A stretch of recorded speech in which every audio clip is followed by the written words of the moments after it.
Ready?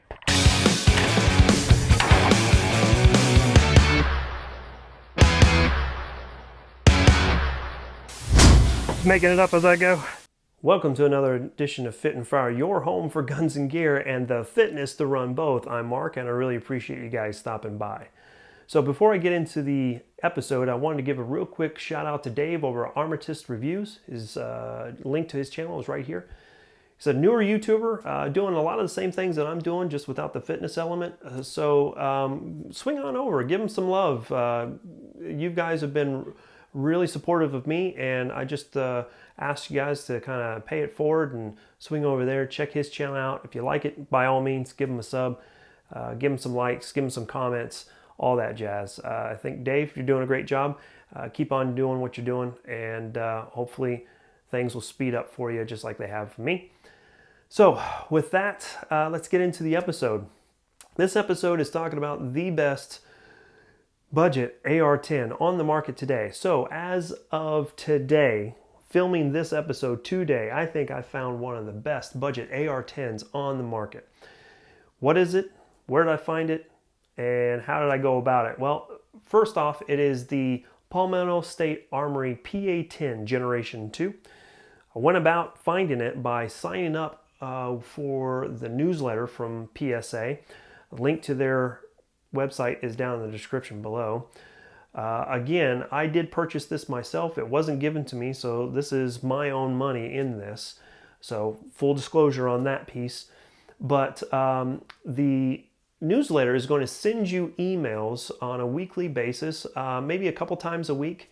So I'm sorry if it clogs up your email address, but I actually kind of enjoy seeing what kind of sales that they're doing. I've used a lot of their products before. I've got 2 bolt carrier groups from them and then a barrel. I like their products. They're a good mid-range manufacturer of AR products, so no problem there. When I got the email about their upper and lower assemblies, it was just too good to pass up. So let's talk about it real quick. You can purchase a fully assembled AR-10 from Palmetto State Armory right now for about $700, or you can take advantage of some of the sales that they've got going and buy a fully assembled upper and a fully assembled lower, and that's going to run a lot less than their fully assembled one. So let's get into what they are right now. Here is the fully assembled upper for their PA-10 Generation 2.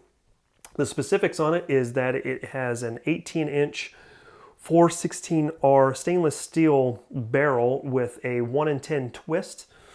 It has a 15-inch Palmetto State Armory M-Lock rail, free float rail. It has the upper receiver as a 7075 T6 forged aluminum upper, so it's a forged upper on that piece, so that's perfectly fine, no problems there. And then it has a mid-length gas system on the barrel, which is pretty decent. I mean, it's going to help mitigate recoil for an 18-inch barrel. Pretty decent, so not too bad. I mean, it's a fairly budget upper, so no problems there. A2 style flash hider muzzle device here, and then it does come with a nitrated bolt carrier group and charging handle, and that's one thing I wanted to point out. So if you go to their website, you're going to notice they're going to have a lot of assembled uppers that you can purchase, and a lot of them are really great price, but they may not always have their charging handle and bolt carrier group. So that may be a good thing. It may not be a good thing for you. It just really depends on what you're looking for. I wanted the whole shebang all in one thing. I didn't want to have to go out and find a charging handle. I didn't want to have to go out and find a bolt carrier group. I was going to buy their stuff anyway. If I do anything, I may change out the charging handle, but that's something I'll do down the road. So this was $399, and I actually like it. I've never had a AR style rifle with a stainless steel barrel, so that's pretty cool. And then the M-LOK rail comes with QD mounts on either side of it there. So I really like this. This is pretty nice. So let's get into their lower receiver. Lower receiver is right here. It is your standard AR-10 style, DPMS style lower. Now, that's a point that you need to know about AR-10s, is there is no set standard for AR-10s. You're either going to have a DPMS style lower or you're going to have an Armalite style lower. And there's differences between them. Mainly the mag well. All right, the mag well is going to be shallower with one opposed to the other. I don't remember specifically which one's which. I believe the Armalite is more shallow than the DPMS. So, and when I say shallow, I mean the length of the magazine well here. So, but correct me if I'm wrong. I do know that there is a difference. So keep that in mind when you're maybe building your own. So the specifics on the lower is that it is 7075 T6 billet aluminum. So they billet this out of a solid block of 7075 T6 aluminum. The anodized coating on it is the MIL A8625F Type 3 Class 2 coating. So it's going to stand up to a lot of damage, a lot of abuse, rather, not damage, but it's going to stand up to a lot of abuse. They have their mil spec diameter 6-position receiver extension on this here. It's pretty standard. Of course, the castle nut is staked into position. It's got a standard heavy buffer in here, standard A2 heavy buffer. And then it has the AR-15 enhanced polished trigger.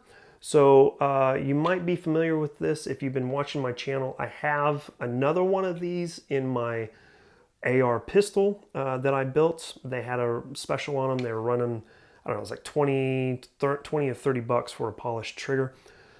What it is, it's a mil-spec trigger that they have polished to lighten up the poundage on the trigger. So standard 2-stage trigger, but it will be a little bit lighter of a pull on that.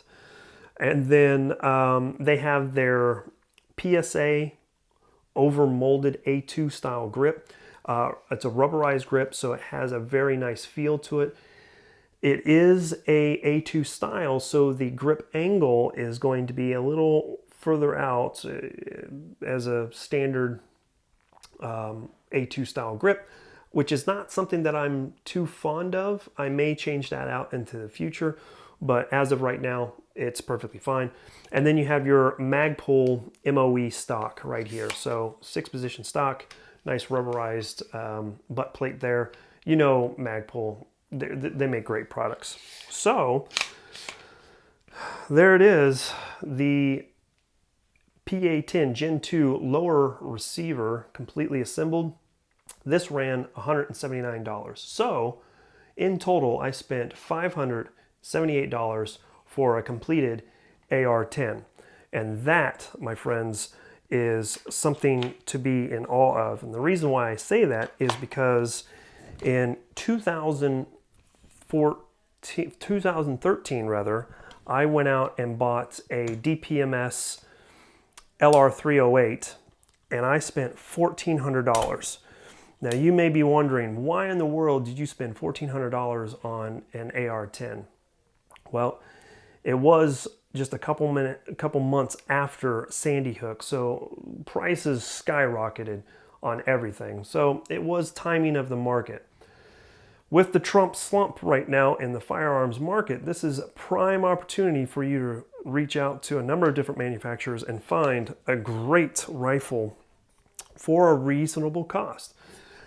Now, a lot of your high-end manufacturers are not going to have a lot of great deals. These are going to be relegated to a lot of the mid-range companies like your DPMS, your Palmetto State Armory, Wyndham Arms, those style of manufacturers, they went out and they built a whole bunch of inventory in preparation for a different president than what we have right now. And because we have the president, now those companies are trying to get rid of their inventory. So with that being said, great opportunity for you to reach out and get a good rifle at a decent cost. So that is the newest rifle in my collection. Tell me what you think. What is your opinions of Palmetto State Armory? Do you have PSA rifles yourself? If you do, have you had good luck with them? If not, what are some of the challenges that you've had with PSA? Again, I have used their products in the past. I have no problems with them whatsoever. Everything seems to be fairly well made. Quality's pretty good. I haven't seen any blemishes or anything like that on any of the products that I've bought from them. So super excited to get this dangered up, as James Yeager would say, and get some rounds down range. Again, I will be using this primarily as a hunting rifle.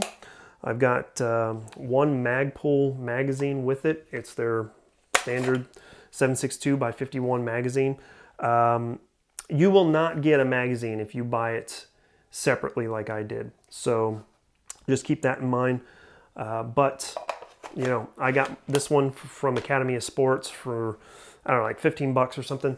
And that'll be just fine. I'll pick up some 20 rounders as well as I go along. I know that the Tulsa Gun Show is coming up, so I'll pick up some magazines there too. It's always a great chance to find deals down there. So as a budget guy, that's my opinion on the best budget AR-10 on the market today. Again, tell me what you think. Put something in the comments below. See if this is something that you'd be interested in. And if it is, by all means, hit me up. I'd like to hear what you have to say. If this is your first time with Fit and Fire, I really appreciate you considering subscribing to my channel. If you like what I'm doing, wouldn't mind a thumbs up. And if you want to get notifications of new videos that I'm dropping, please go ahead and hit that bell button as well. And with that, that's all I got this time. Keep on dropping those bells and shells. Here comes a high five. You ready? Here we go.